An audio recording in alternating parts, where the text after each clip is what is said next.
వార్తావాణికి స్వాగతం. ఈ కథనాన్ని మీకు అందిస్తున్నది మణిశర్మ.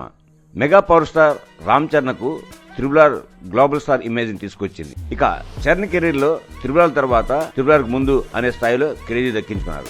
ఈ క్రమంలోనే చరణ్ సినిమాల విషయంలో ఆచితూచి అడుగులు వేస్తూ పక్కగా ముందుకు వెళ్తున్నారు. తాను నటించే ప్రతి ప్రాజెక్టును ప్రతిష్టాత్మకంగా తీసుకుంటున్నారు.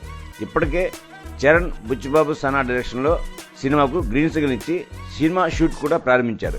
ఇప్పటికే శంకర్ డైరెక్షన్ లో గేమ్ చేంజర్ సినిమా పూర్తి చేశారు. ఇక వచ్చే ఏడాది సంక్రాంతి బరిలో ఈ సినిమా జనవరి 10న గ్రాండ్ గా రిలీజ్ కానుంది.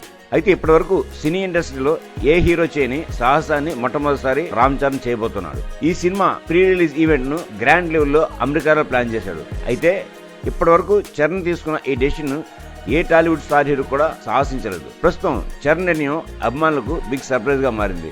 అయితే ఇదే కాకుండా చరణ్ మరో బిగ్ ట్రీట్ ఆడియన్స్ కి ఇవ్వడానికి సిద్ధమవుతున్నాడట. ఒకటి కాదు, రెండు కాదు, ఏకంగా 6 బడా ప్రాజెక్టుతో చరణ్ ఆడియన్స్ ని పలకరించనున్నారని సమాచారం. ప్రజెంట్ బుచ్చిబాబు సనా డైరెక్షన్ లో వస్తున్న ఈ సినిమా తర్వాత సుకుమార్ డైరెక్షన్ లో చరణ్ సినిమా చేయనున్నట్లు తెలుస్తోంది. తర్వాత ప్రశాంత్ నీల్తో సినిమా కమిట్ అయ్యాడు అంటూ ఇప్పటికే వార్తలు వైరల్ అవుతున్నాయి.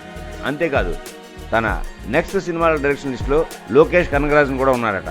ఈ నలుగురితో పాటు బాలీవుడ్ స్టార్ డైరెక్టర్ సంజయ్ లీలా బన్సాని, హనుమాన్తో సంచలనం సృష్టించిన ప్రశాంత్ వరంతో కూడా సినిమాలు చేస్తున్నట్టు ప్రచారం. ప్రస్తుతం ఈ న్యూస్ నెట్టింట హాట్ టాపిక్ గా మారింది. చరణ్ నెల ఫ్యాన్స్ కు సైలెంట్ ట్రీట్ ఇస్తారని అస్సలు ఎక్స్పెక్ట్ చేయలేదు. ఈ క్రమంలోనే మెగా ఫ్యాన్స్ తో పాటు ఆడియన్స్ అంతా చరణ్ కు విషెస్ తెలియజేస్తున్నారు. తన రాబోయే సినిమాలతో మరిన్ని బ్లాక్ బస్టర్లు కొట్టాలంటూ ఫ్యాన్స్ అభినందిస్తున్నారు. అయితే ఈ సినిమాలన్నింటిపై అఫీషియల్ అనౌన్స్మెంట్ వస్తే మాత్రం చరణ్ ని టాలీవుడ్ ఇండస్ట్రీలో టచ్ చేసే హీరో మరొకరు ఉండరంటూ కామెంట్లు వినిపిస్తున్నాయి.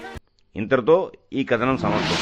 మా ఈ వీడియో మీకు నచ్చినట్టయితే మరిన్ని అప్డేట్స్ కోసం లైక్ చేయండి, షేర్ చేయండి, సబ్స్క్రైబ్ చేయండి.